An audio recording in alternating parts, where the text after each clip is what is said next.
He was guillotined in Lyon on the 16th of July, 1793.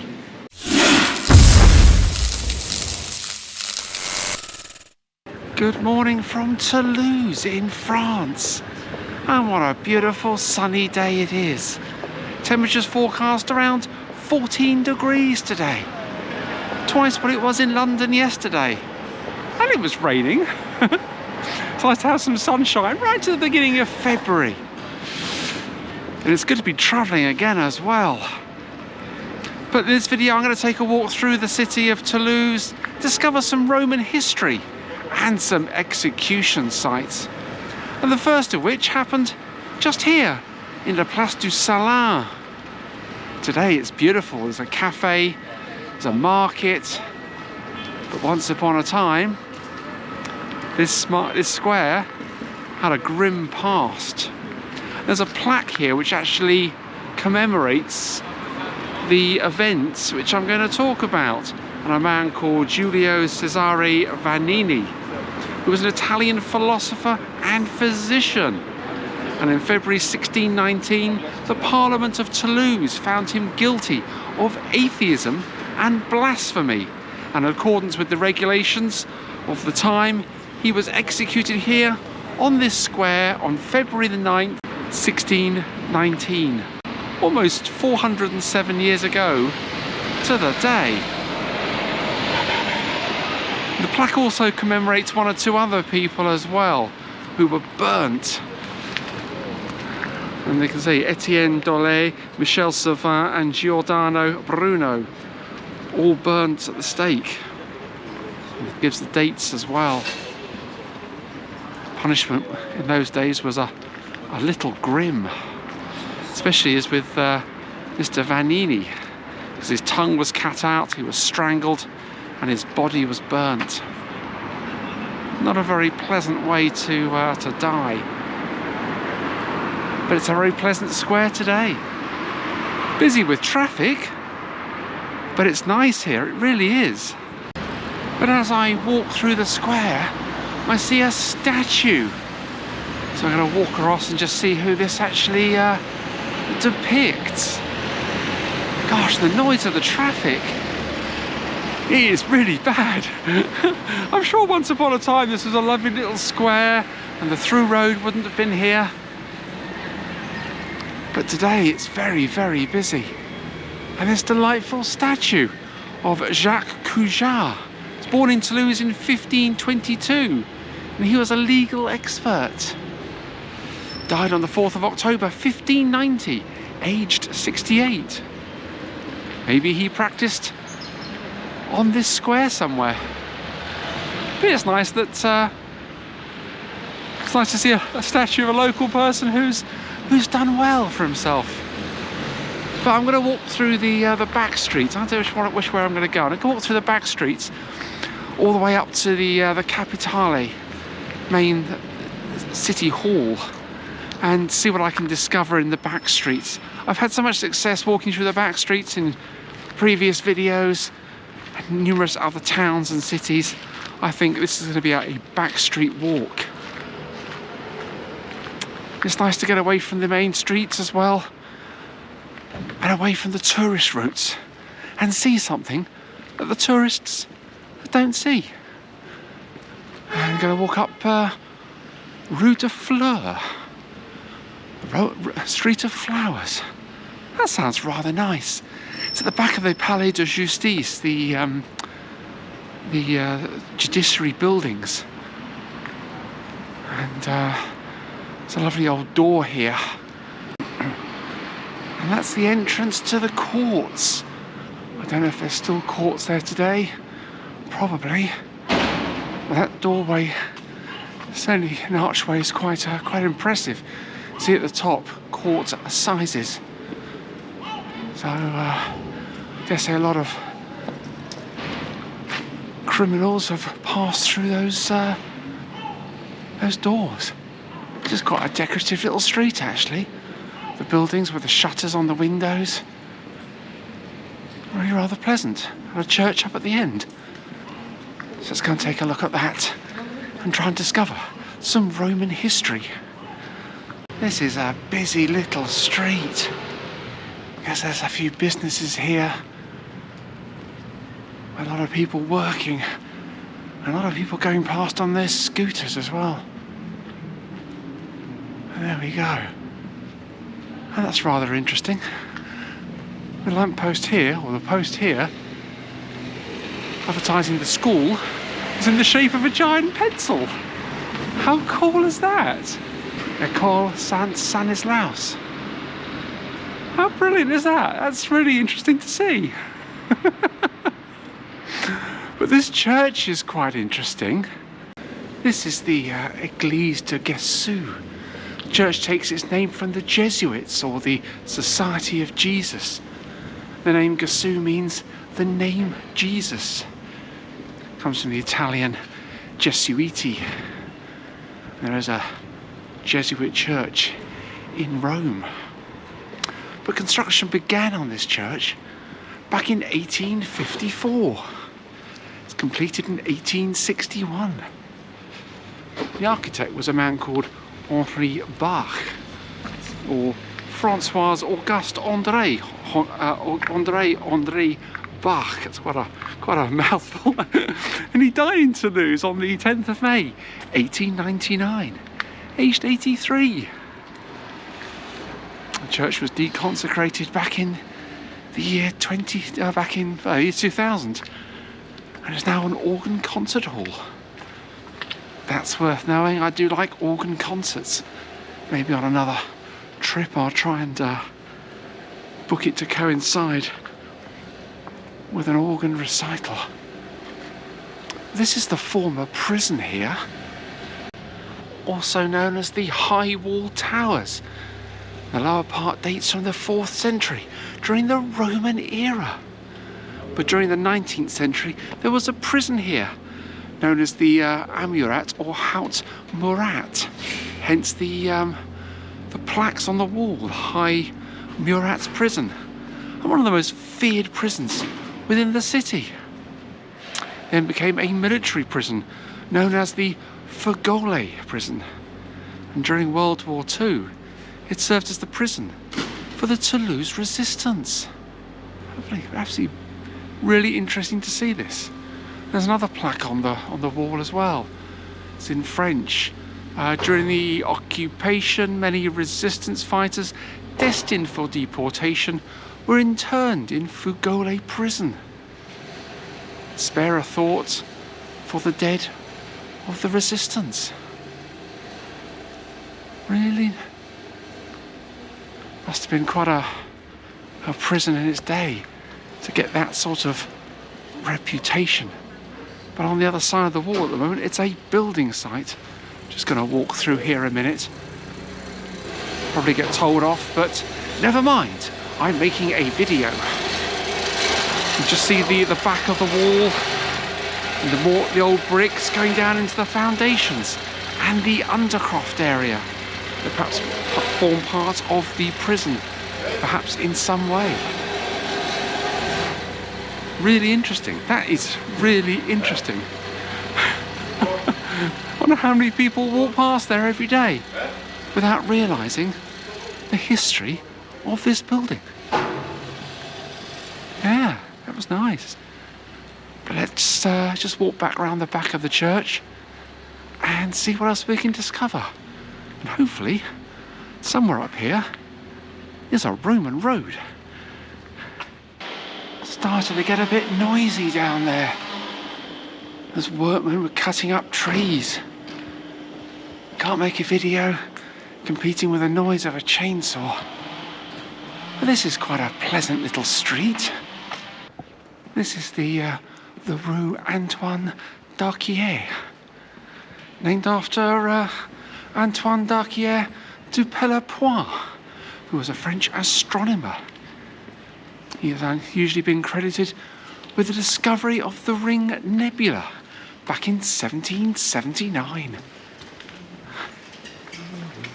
Nice, interesting. He was born in Toulouse on the 23rd of November, 1718, and died on the 18th of January, 1802, aged 83. It's quite a nice little street. Lots of architecture here. Quite a smorgasbord of architecture in this part of the city. Really rather nice. This is Rue Faraon. Faraon translates into English as Pharaoh. I'm not sure what the connection is, but there really is a lovely little chapel I just walked past. It's got the most delightful ceiling in it. Easy to find little chapels in back streets with such beautiful interiors, and that one didn't disappoint either. It's interesting that Toulouse is twinned with 6 other towns and cities around the world, including Bologna, since 1981. I visited Bologna, part of my Italian series, 3 or 4 years ago.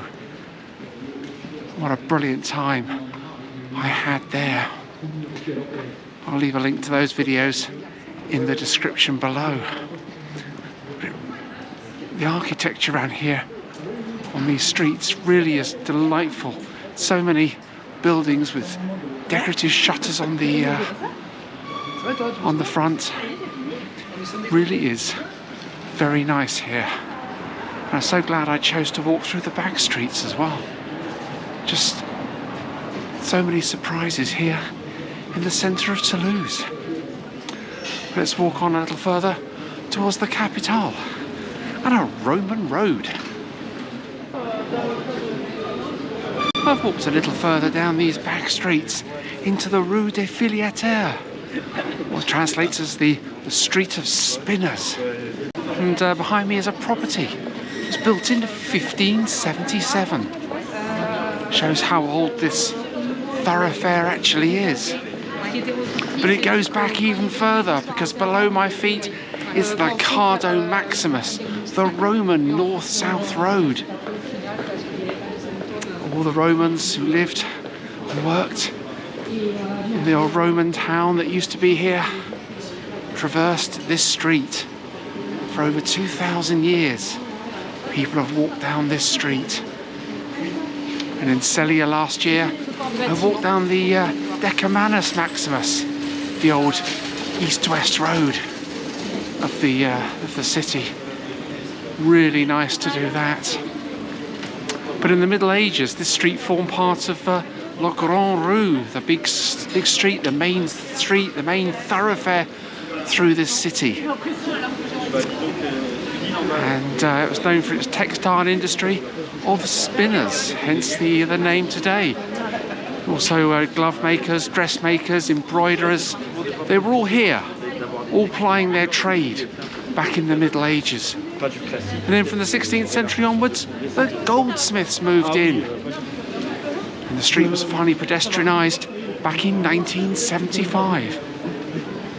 But there's still space to drive some wagons through here and delivery vehicles. It's still a very busy thoroughfare, but it really is nice to walk down it. It's just nice to walk down back streets in any town or city, and especially here in Toulouse. I just love Toulouse. It is a beautiful city, it really is.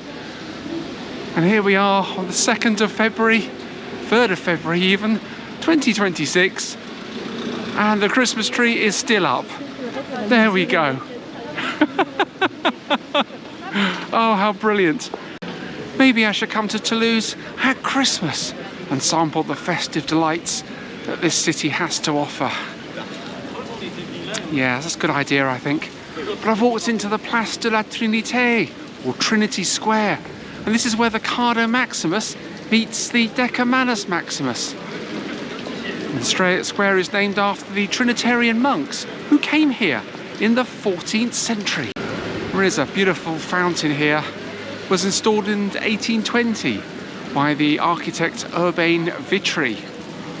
And Marie-Joseph Urbain Vitry was a local architect, born in Toulouse on the 2nd of July, 1802.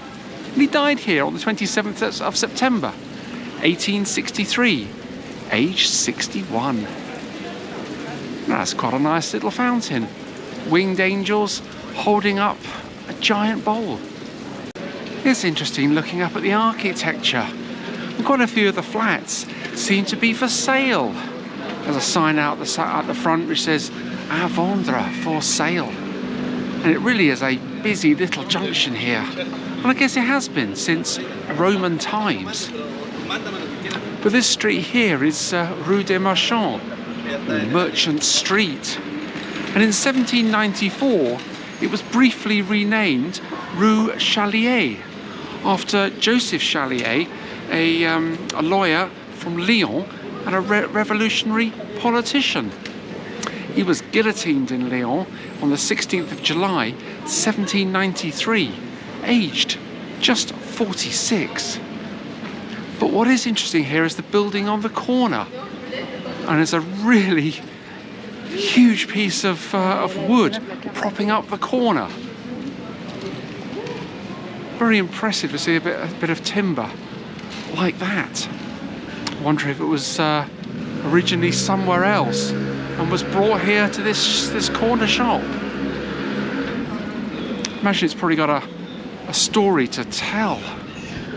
But just up here is the Capitole, the main city hall here in Toulouse. So let's go and take a look up there and discover another execution site.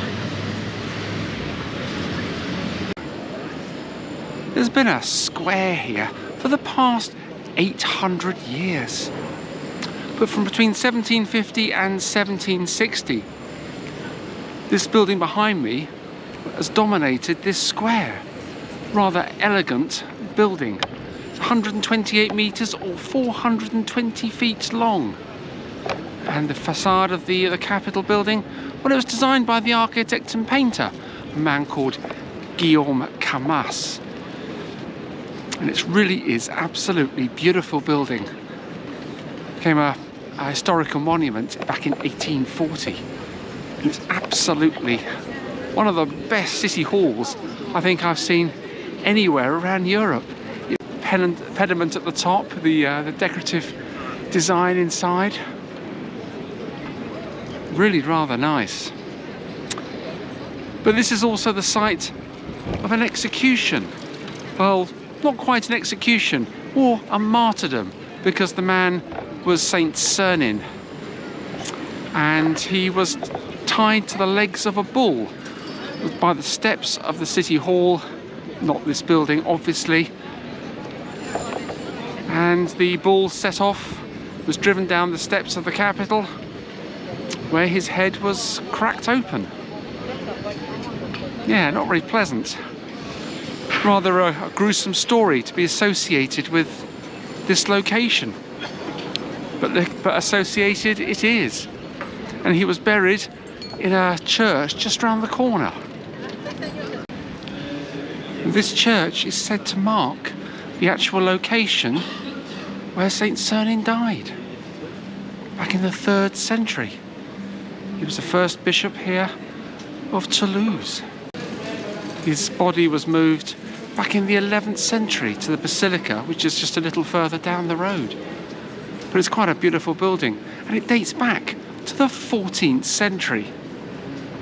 And it's closed. I hope to go in because there's a really nice painting above the altar which I wanted to see, but hopefully I might get a chance on this visit, and if not, well, I'll have to come back and view it. But yeah, sadly it's closed, which is a shame, but it really is a beautiful building looking up at it. But just down here is the Basilica and the final resting place of a saint.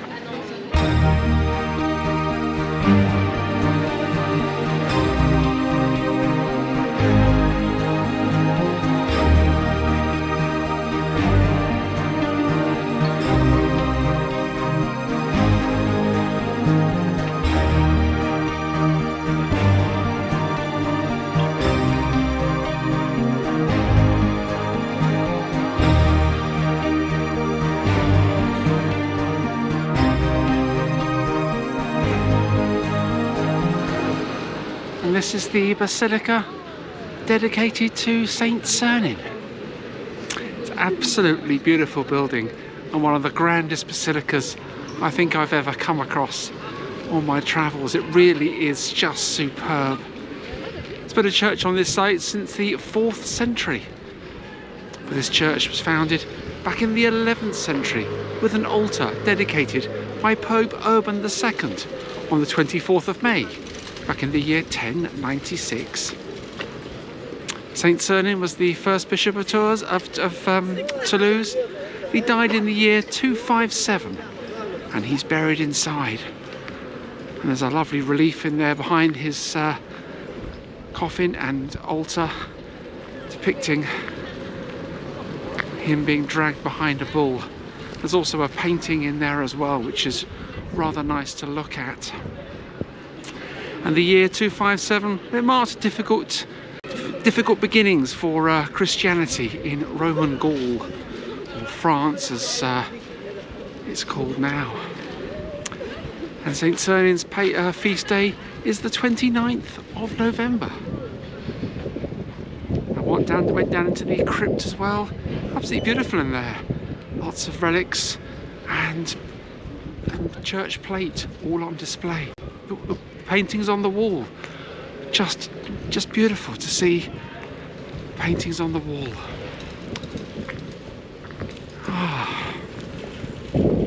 I do love visiting Toulouse. I definitely have to come back and spend more time here and in other parts of southern France.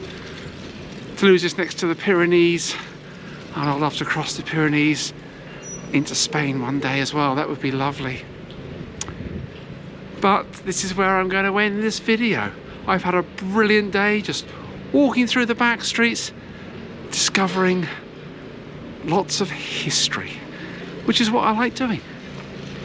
And if you enjoy history, want to follow my journey around Europe, then hit that subscribe button and ding that bell as well. And we'll see you in another video, hopefully here from Toulouse if the weather holds out. Thanks for watching.